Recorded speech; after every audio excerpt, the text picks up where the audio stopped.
Oh yeah, that's YouTube. You know what I'm saying? I mean, they're gonna do that shit. It's Google. I mean, it's what they do, my nigga. It's again that algorithm has an ethnic agenda associated with it. But anyway, okay, this is the height of narcissism, and this is when I say my family is narcissistic. They're okay. You gonna create the conditions in which put me on the street, and then my condition is not a family emergency to you. So then, why is it that you think that if my condition is not a family emergency to you, is that there's some condition within your family that should be considered as an emergency to me? See, that's narcissism, my nigga. Only a narcissist would think that way. Only narcissists would think that way. That though your emergency in which I created or your circumstances, which I was key into, now I'm taking full responsibility. I knew, and like I'm taking full responsibility right now. I knew what my family was capable of when I put myself in a circumstance where I had to depend upon my family. Codependency. And I understand that they are, you know what I'm saying, that narcissistic side of them is like, well, we deserve some type of this guy's attention now that we're experiencing what we think as a family emergency. And that he needs to be, now it's convenient to have me a part of the family. You understand how that's narcissism? It was inconvenient to have me be a part of this family when it was a convenience to me or when it could have benefited me. But now that it benefits them either metaphysically or physically or materially or amaterially benefits them, now I'm a family member. Now family emergencies apply to me.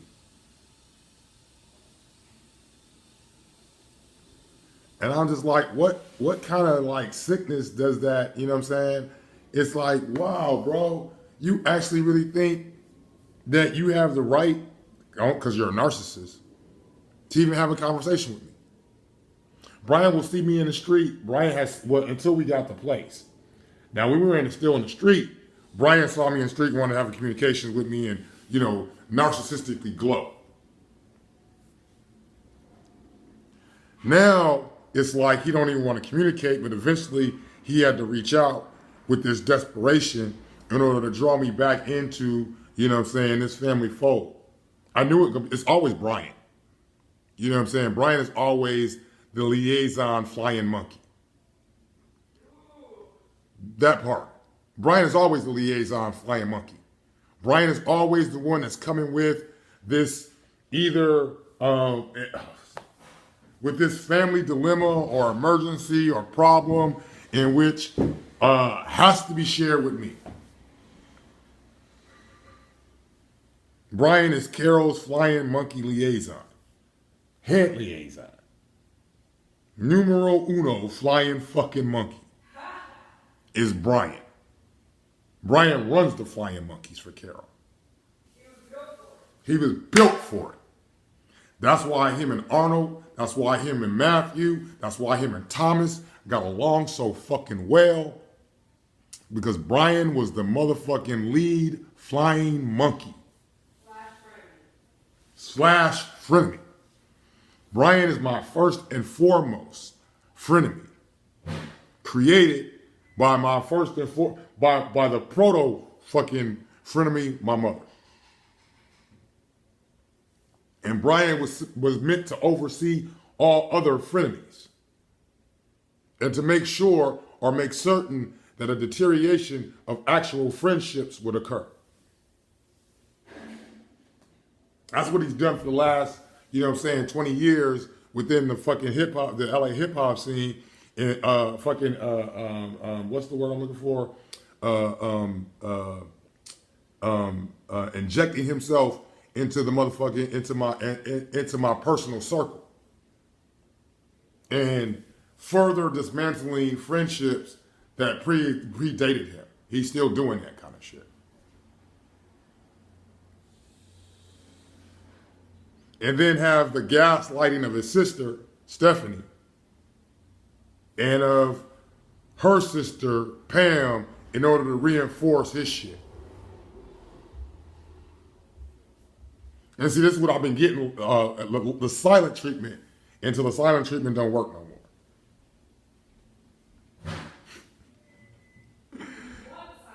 But I want the silent treatment, because now I want the silent treatment so it don't work no more.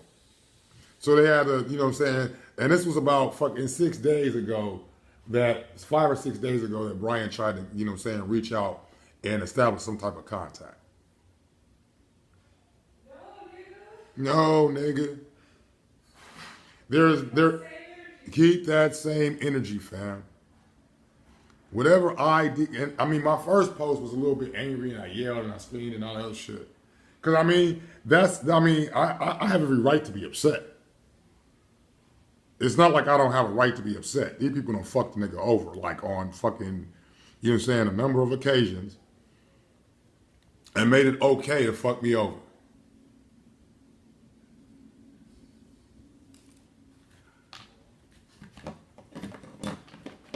Keep that same energy, fam.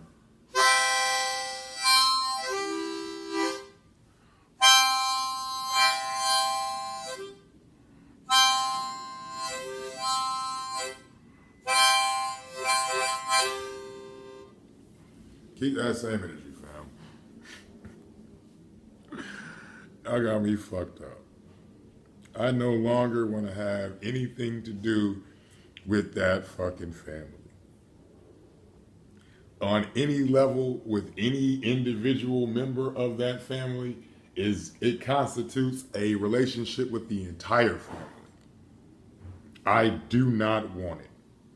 I see flying monkeys like I've never seen fly. Kids see ghosts. Nigga, this adult sees flying fucking monkeys. And it's so hard to say that some people were flying monkeys. Like my nephew, man, dude, I love the fuck. And it's always the ones you love the most, my nigga.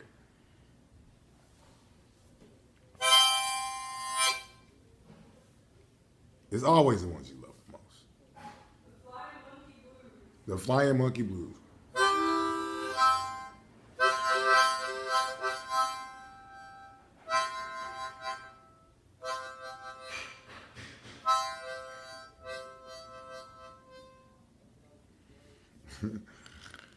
Have the flying monkey blues. Nigga, look. And the thing about it is, and I don't shut that shit. You know, and I mean, I realize that there's a certain level of the karmic value associated with the amount of resistance in which I receive. So, you know, to those who've been given much, much is required.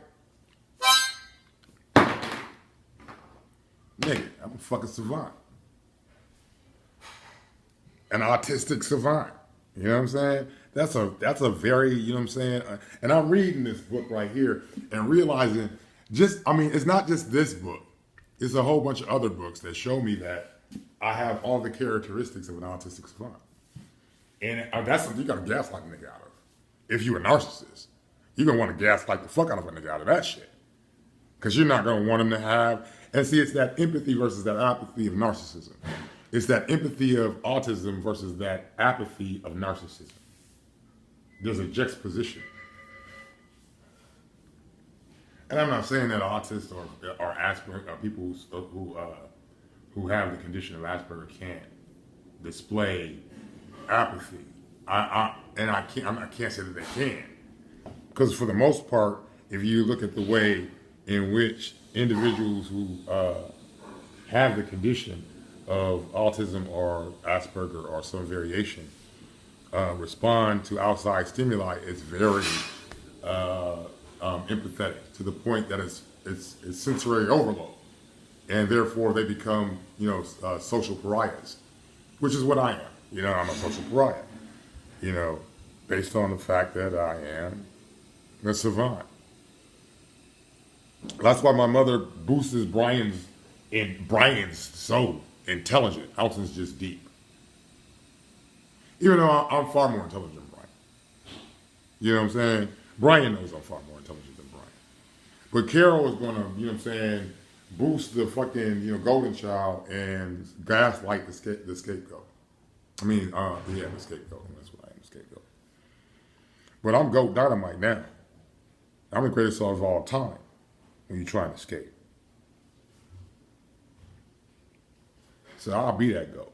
I don't give a fuck. And they can be them trolls. You know what I'm saying? Billy Goat, Billy Goat. I'm not Billy Goat, though. William Goat. Yeah. Will Bompton.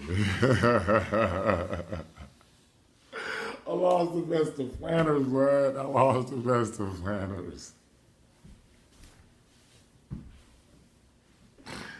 Ooh, I lost the best of Flanders. This is great. But if you happen to run into B and you see B and B's like, hey, if you see Alton telling us a family emergency, tell B I'm like, dude, that's a personal problem, bro. That's a problem that you and your family, that's an emergency that you and your family should work out. I don't have shit to do with that.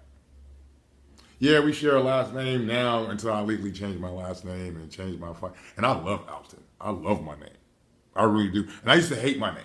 And Carol used to actually encourage me to hate my name.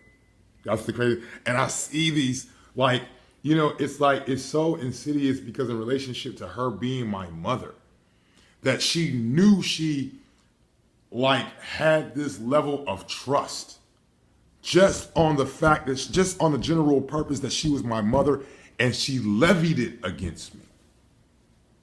Like the GED report, like the GED letter. She knew I would just accept the fact that my mother, she wouldn't lie to me. She's my mother. Fuck would my mother lie to me for? I mean, she took advantage of that parental relationship, that maternal instinct within, not just within her, but the maternal instinct within me in relationship to her. The desire to motherfucking have validation from your mother. Visibility, actually. And see, they were talking about that earlier. They were talking about that earlier. Somebody posted a thing about white pride versus multicultural pride, or multicultural or multi-ethnic pride in relationship to white pride. Whites have visibility in this country. They're over visible in this country. And they become over visible globally.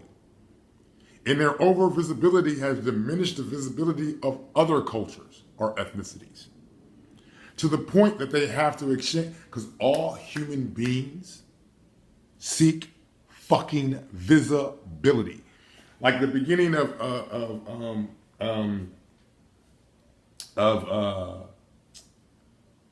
living things, period, but humans specifically. In the beginning of psychology of self-esteem, he's talking about him and his interaction with his dog, and how the way that the dog was playing with him denoted authentic visibility and gave him authentic visibility. And that's what he saw as a human being. That's where he had this little epiphany. Because if the dog had been biting at his hand and not just, it had been aggressively biting at his hand, not playfully biting at his hand, there would have been an entire different visibility in his intention. You understand what I'm saying? So human beings seek authentic visibility in relationship to their intentions. And that's discouraging human beings to get unauthentic visibility in relationship to their intentions. Like if I go to a store and I'm seeking to shop, but you treat me like I'm trying to steal something, you're distorting my visibility. You understand what I'm saying? That distorts visibility.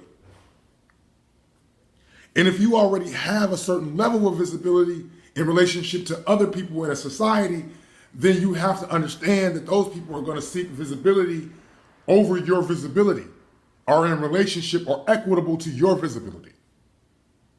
In relationship to ethnicity, in relationship to person, in relationship to group, in relationship to person, all human beings seek visibility. That's the manipulation of a narcissist. Unconsciously, they know you seek visibility. So that's why they hold back validation, which is the indication of visibility. Like old boy playing with his dog. The playfulness of his biting was the validation of his intentions in relationship to interacting with that dog. If the dog had misinterpreted his intentions and started biting aggressively, that would have had a psychological, an emotional effect on him in relationship to his true intentions not being interpret it to, oh, I fucked up.